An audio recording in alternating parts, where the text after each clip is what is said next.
hopefully for many people is not the way their lives are going. That beautiful liner right there, George Costanza from Seinfeld, opening up today's matinee of a show. That's right, the Anthony Carlo show. You are beginning to listen to right now, right here on WICR, our beloved Iona College radio station here, and oh man, Seinfeld, great show. I just tossed on one of those liners right before I came on, and it just so happens to be one that I think everybody out there can relate to. George Costanza, and the good old Kenny Reichman here does his show on WICR. I love how he calls himself the real life George Costanza. You ever go on his Twitter account? That's what you'll see. That's his tagline. But I think.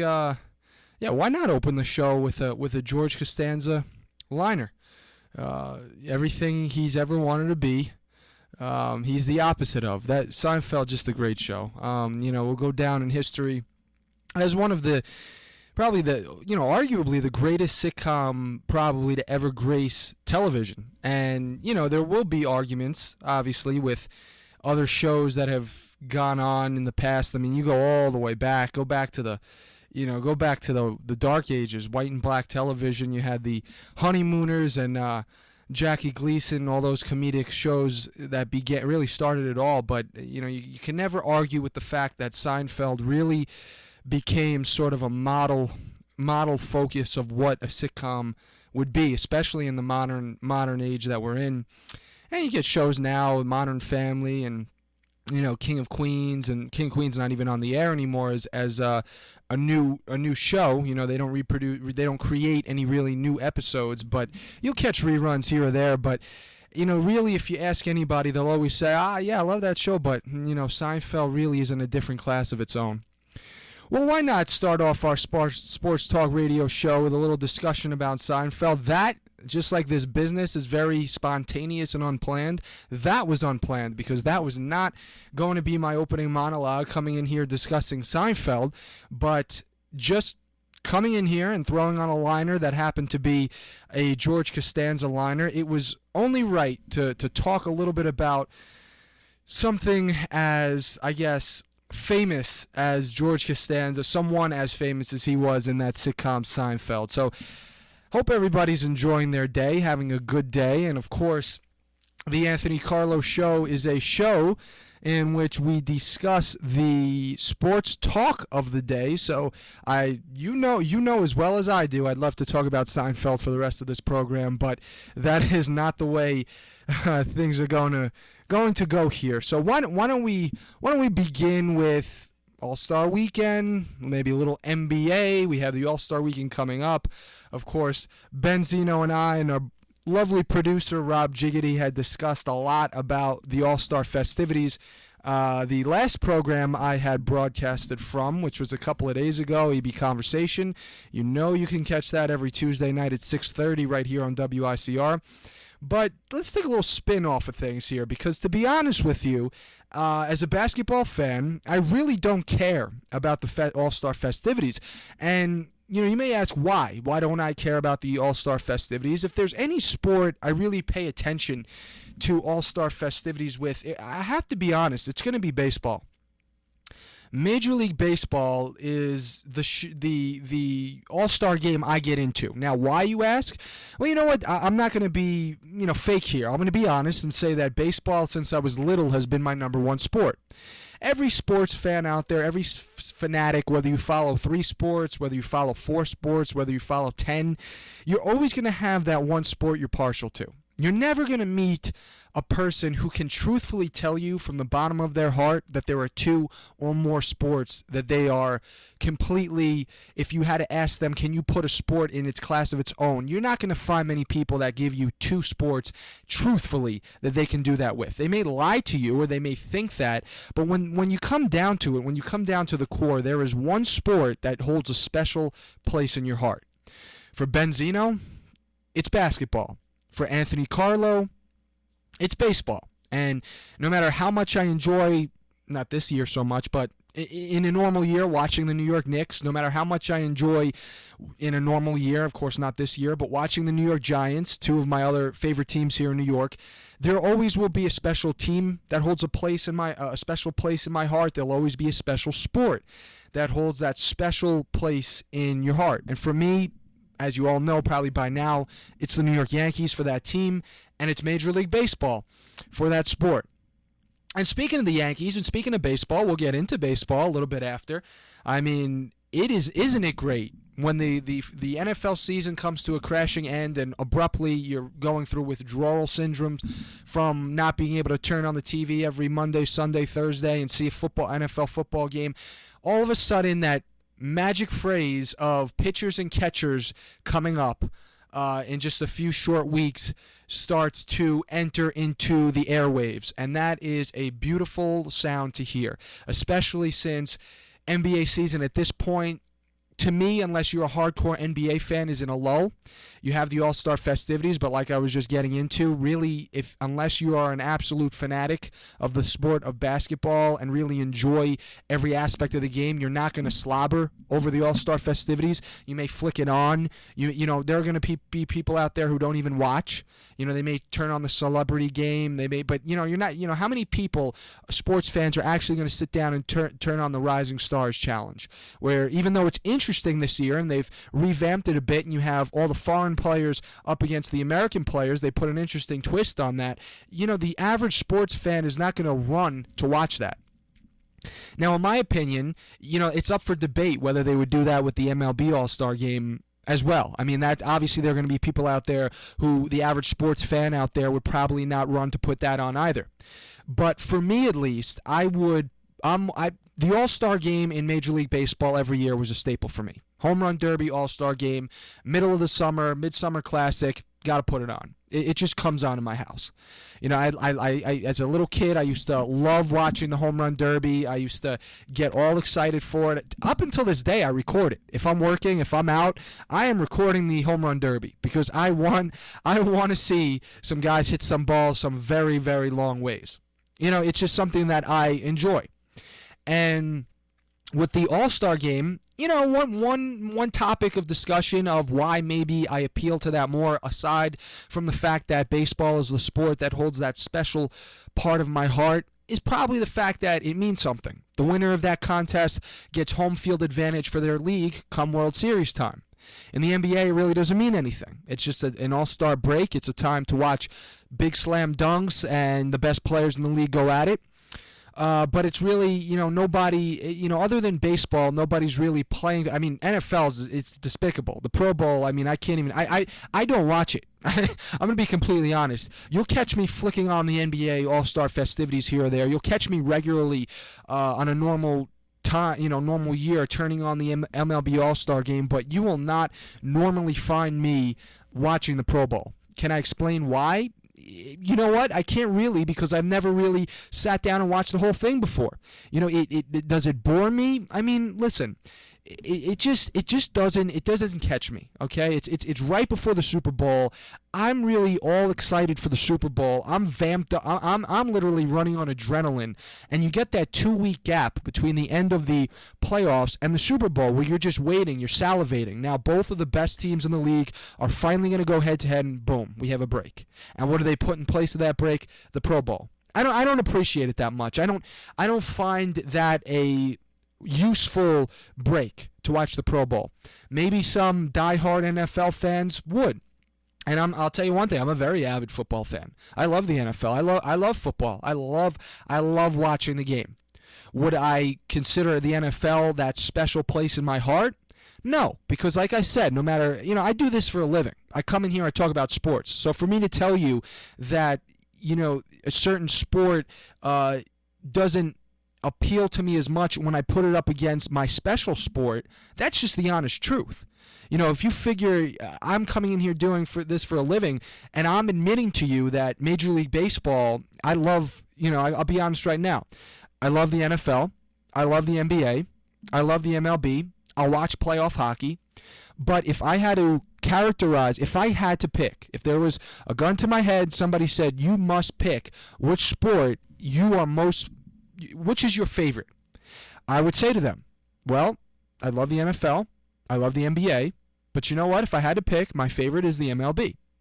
That will always happen, and I don't care who you are. If a person like me comes in this radio booth and is asked, it does this for a living, comes in here to speak about sports, and tells you that tells people, I tell people I can pick a sport out of all of those if I had to call my favorite, then there's no excuse for anybody else in this world to say, I really don't have I have a bunch of favorites.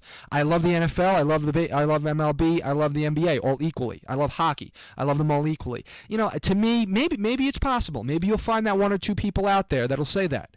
But to me, it's really unlikely you'll find somebody truthfully able to say that. There will always be that one sport that you are most partial to.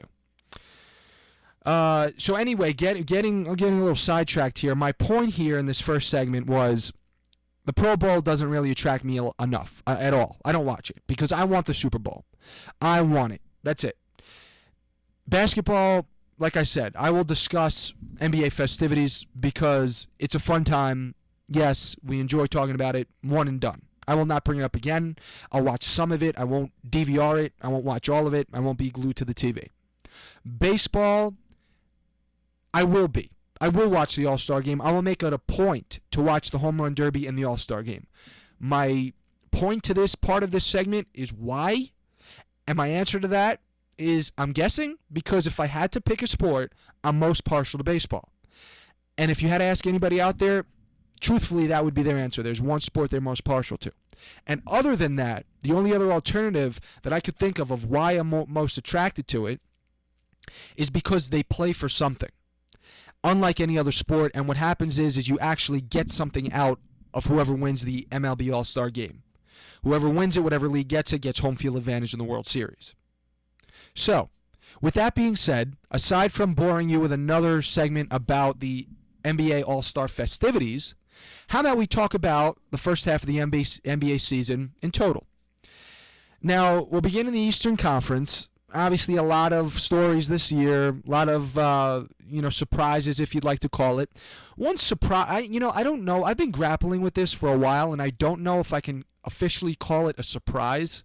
But one story that has been a big story this year has been the Atlanta Hawks. And to call it a surprise, I think that would probably be not giving it the correct characterization because the Hawks have done this before where they've had great regular seasons, they've had winning regular seasons, and then come playoff time, they've lost. But the fact that the Hawks have the best record in the NBA at 43-11 and have been in first place in the Eastern Conference for a long time now, and for one half of the season have been playing basketball to a winning product consistently, that's a story. No matter what they've done in the past, no matter what type of regular season winning streaks they've had in the past, and whether they've come crashing down or not in the playoffs, whatever the story or the case may be, one thing is certain, they need to be talked about right now because this team has gone into the All-Star break being arguably the best NBA team in the National Basketball Association. The Atlanta Hawks have done it with a string of players that not one of them is averaging over 20 points per game. So when somebody asks you why are the Atlanta Hawks winning, the answer is simple. They're playing team basketball. And you don't need me to sit here on a mic in a radio booth and host my show, the Anthony Carlo show right here on WICR, to tell you that simple fact. The Atlanta Hawks are winning and are this good because they don't rely on one person. Now, the New York Knicks have been a total debacle this year. The franchise went from losing with Mike Woodson to Phil Jackson to the Zen Master and his plan to make the New York Knicks a winning team again and eventually bring championship basketball back to this team. It's gone through that phase. It has failed during that phase so far, and they have transitioned from that over to bringing basically an evaluation of talent on the court to let people know whether or not we can move forward with some of these players. But if I had to tell you the New York Knicks are a team that I want to watch win, I'm going to tell you one thing. It lives and dies up until this point with the plan they've gone with Carmelo Anthony. And if Carmelo Anthony, obviously right now he's out with a bum knee, most likely won't play in the All-Star game, and all of MSG in New York won't be represented by our beloved New York Knicks. But on a healthy season, in a healthy season, on a normal year, when the winning blueprint is out there, the blueprint so far, and I don't know if this is going to change, and I highly doubt that it will since Carmelo has been re-signed and Phil Jackson has made it clear that they're going to win and build around Carmelo. The blueprint is to do just that, win and build around Carmelo. And they'll win with Carmelo, and they'll lose with Carmelo. But here's the fact. When Carmelo's not on, let's take this out of the proportion of this year, because we have to take it out of that context, because if we keep it in that context, none of this makes sense. Let's pretend this year is over. Let's pretend we've moved on to next year. Let's pretend the Knicks have had a decent summer and off-season signing, and they've picked up at least someone, and they've recruited, they've kept and evaluated and recruited and held on to some of this talent we've seen come up from the D-League and other teams, and they've built a team that they're planning on actually going into a season to win with next year. Let's hope. Let's pretend it's around that time next year. The blueprint is still going to be this. And now I can't really speculate this much and be this accurate about it, because say they land a big offseason signing. Say by some God-given miracle, which I highly doubt, Kawhi Leonard comes over and signs with the Knicks, which I doubt will happen. Or, some big free agent, Pau Gasol, somebody. Still, and if that happens, I'll be honest, it might be a little different than this. But ultimately, the general blueprint is going to be Carmelo Anthony is your go-to guy. He is the guy that is going to be the core of that team. And you will build to win around him. And the Atlanta Hawks, my point here is, if you compare those two types of blueprints, their blueprint for winning and success this year is nothing close to that. Because if you look at the players that have been winning on this team, Al Horford, Jeff Teague, DeMarre Carroll, Paul Millsap, none of those players are averaging over 20 points. Okay? None of those players. Okay, you have teams like Golden State, Steph Curry, Klay Thompson. They are both averaging over 20 points per game. You have two players on that team, and Golden State is doing very well this year, but you have two players on that team that are scoring you over 20 points per game. The Atlanta Hawks have none of that. They don't have one. Jeff Teague is the closest. He leads the team averaging 17.2 points per game. Let me clue you in, people. That's not over 20. And it may sound close to 20, but when you have Steph Curry, right? And Steph Curry is averaging, well over. Steph Curry is averaging 23.6 points a game. There is a difference between that and 17 points a game. Klay Thompson is averaging 22.2 points per game. Klay Thompson and Steph Curry are both on the same team. They're both on the same roster. They both step on the floor every night. They are dribbling the ball on the hardwood for that team and scoring every night. The Atlanta Hawks don't have that, okay? They win as a team. It is a team effort. And what the advantage is going to be here of the argument of why this team may carry this success into the postseason is because when one player gets shut out on the Atlanta Hawks, it doesn't mean they lose, okay? The New York Knicks, barring, their blueprint for next year, building around Carmelo, everything's set, they're ready to start a winning year. Most likely, if Carmelo gets shut out, there's a good chance, regardless of what free agent they got, what recruits they brought up from the D-League, what evaluation they made with young talent and kept on the team, if Carmelo's down for the night, they lose. And it's as simple as that. And the Atlanta Hawks are not a team like that. Because if Jeff Teague goes down, yeah, you know what? If a defense shuts him out, the probability that the Hawks will lose goes up, but it's not written in stone that they do lose because they're not winning just with Jeff Teague this year. They're not winning just with Paul Millsap. They're not winning with just Al Horford. They're definitely not winning with just DeMarre Carroll. They're winning with all of them. And it's plain and simple of why the Atlanta Hawks are the team that they are. And here's a stat to back my point up.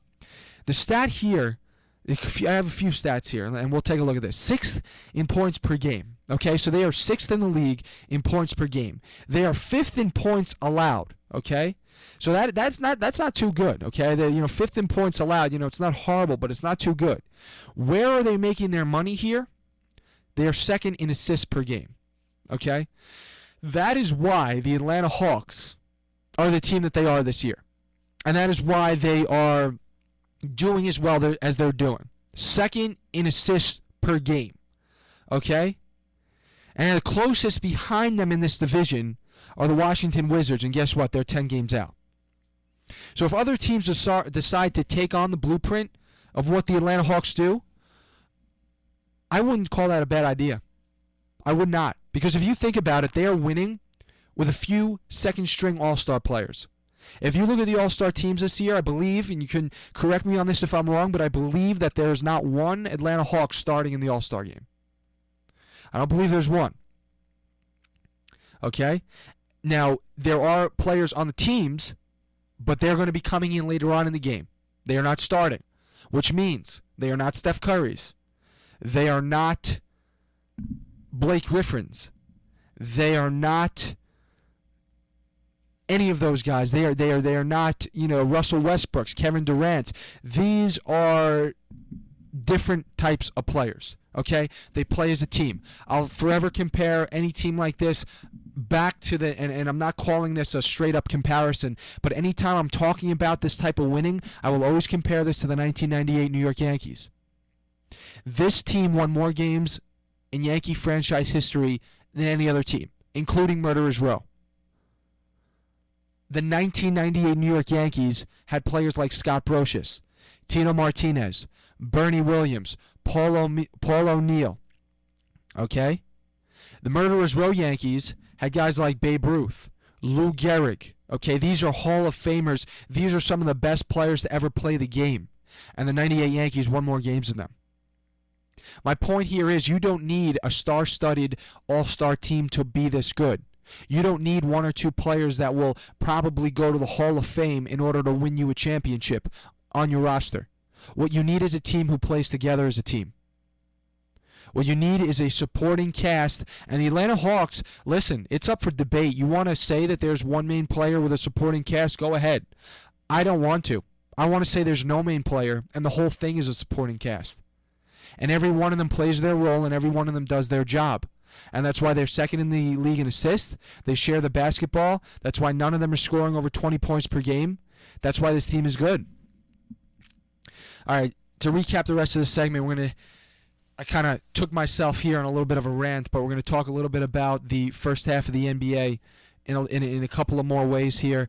Toronto Raptors, second place in the Eastern Conference, 36-17. Great team, great fan base, exciting young team. Love Kyle Lowry, averaging 18.6 points per game. Love DeMar DeRozan, 18.3 points per game. That's a lethal combination.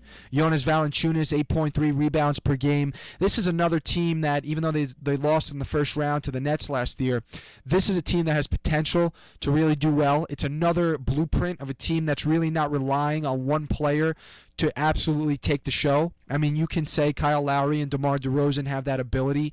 They're capable of doing that, but you know what? They're both they play together as a tag team, as a duo. They're sort of like the Steph Curry, Klay Thompson, but not as good really yet. They're very close, though. But that's a very exciting team to watch. The Bulls are in third place, 33-22. Story here, man of the year for them, Jimmy Butler. I mean, Jimmy Butler, huge year. Big season, breakout, big year, 20 points, 5.8 rebounds per game. I mean, this guy has been something to watch, someone to watch. The problem with the Bulls, and the problem, this is why the Eastern Conference is what it is because the Bulls are, they have a good record. Yeah, they're in third place, but put them in the West and they'll drop to fifth or sixth place because they can't play defense. And Pau Gasol is averaging 18 and 12. But the problem is if you watch him, and they talked about this on ESPN not too long ago, if you watch him and the rest of the Chicago defense, they don't get back on transition when the other team is moving offensively in transition, and Pau Gasol is pretty much in la la land, when the other team is bringing the ball down the court when they should be doing the best they can to bust their humps back to their spots on defense, and that's going to come back to bite them.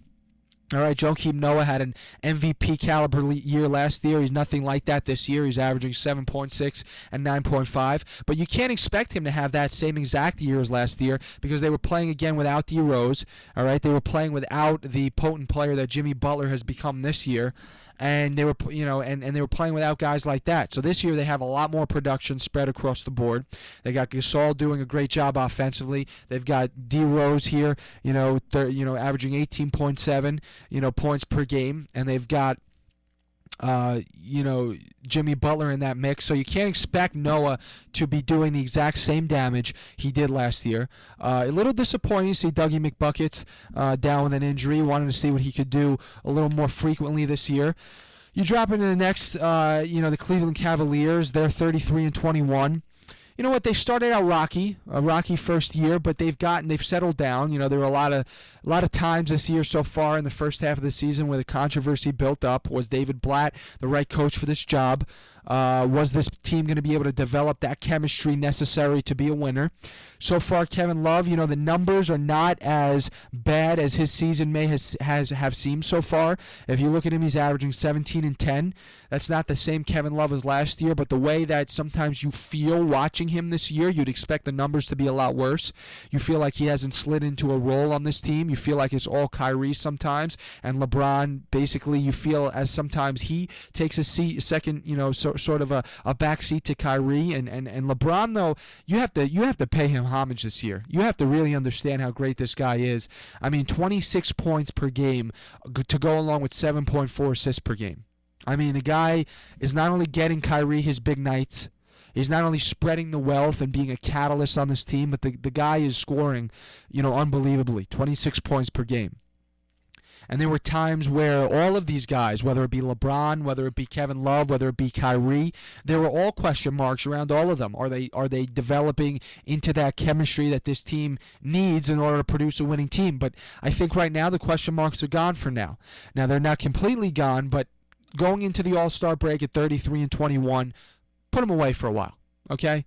Get rid of the question marks for a while. Let this team play. Come playoff time, they'll go deep into the playoffs. Will they be able to pull it all together to run for the championship? I don't know that right now. But remove the question marks for now, because this team, they've gotten through a rocky first half with a 33-21 record. So let's let them rest. Let's let them play. Let's see what they do in the second half. The Wizards, 33-21, same exact record. Another very scrappy team, similar to the Hawks. They play together. They don't have that one guy. I mean, you could consider John Wall that one guy that's, basically they live and die with him. But, it's really not that case, because John Wall, he's averaging 17, 4.5 rebounds and 10 assists, and Bradley Beal has 15, 3 and 3. You've got Gortat with 11 points, 8 rebounds, Nene 11 and 5, and the veteran leader there, Paul Pierce, still producing with 12 points and 4 rebounds. So they're really getting production from a lot of different facets, which is a good thing, because when you have that one guy, it means that one guy depends on you winning or not, and that's not how this team plays. If John Wall goes down a game, you know what? It makes it less likely they'll pull out the win, but it doesn't make it impossible that they can win. Why? They got Bradley Beal. They've got Gortat. They've got Nene. They've got Pierce. They've got guys who can pick up the slack. So, I can go on and on about the Eastern Conference, but I want to finish on this note. The Milwaukee Bucks, okay, I'm going to call them the biggest surprise this year, because they're entering the All-Star break with a 30-23 record. Now, that's great, okay, because if you look at this team, please point out for me one person besides Giannis Antetokounmpo that has been the reason why they are 7 games above 500 going into the All-Star break after they had a horrid season last year. Giannis Antetokounmpo, long, athletic, freakish. He's nicknamed the Greek Freak, exciting to watch. You look at his numbers, he'll be in the dunk contest this year. He's averaging 12 points, 6.6 rebounds. Nothing spectacular, but a real fun specimen to watch. Jabari Parker, first year in the league, 12.3 and 5.5 rebounds. He's averaging 12.3 points per game. Again, a good rookie season, nothing spectacular. Really not a lot of glitz and glam with this team. Brandon Knight, maybe the glitz and the glam. 17.7 points per game, 4.2 rebounds, 5.4 assists, really taking the load on that team, leading the team in scoring. But other than that, these are a lot of low-name players. These are a lot of players that really don't have that elite caliber in this league. Brandon Knight, Jabari Parker, rookie in this league. Giannis Antetokounmpo, young player in this league. This is a team playing well together and scrapping together wins. So they have been exciting to watch. Biggest disappointment, you've got to go Pacers. Pacers were last year building up a team to take on the Heat in the Eastern Conference Finals. And what happened was they worried so much about the Heat, they forgot about everybody else. And this year, without Paul George, it's been an absolute and utter disaster. 21-33 is the record for them going into All-Star break. Obviously, Miami, 22-30. Didn't expect much out of them. Chris Bosh having a good year without LeBron, but with Wade hurt, really didn't expect this team to be anything like they were with LeBron. But on that note, I'm going to take a quick break here. We'll be back. You know what? On the Anthony Carlo Show, I like to toss it up in the air. What do you want to hear? You want to hear some Western Conference, or you want to talk a little bit of baseball? We'll see whatever we can get done here before the bewitching hour at 2 p.m. I got Kenny Reichman over in the control booth. He is, we have a very important meeting after this show, so sorry to pull out on everybody so soon, but we'll be hitting the road at 2 o'clock, so let's see what else we can get going here. Take a quick break, and we'll be right back. Listening to WICR, Iona College Radio. The last 2 hours, I've lost my job, my apartment, my car, and my girlfriend.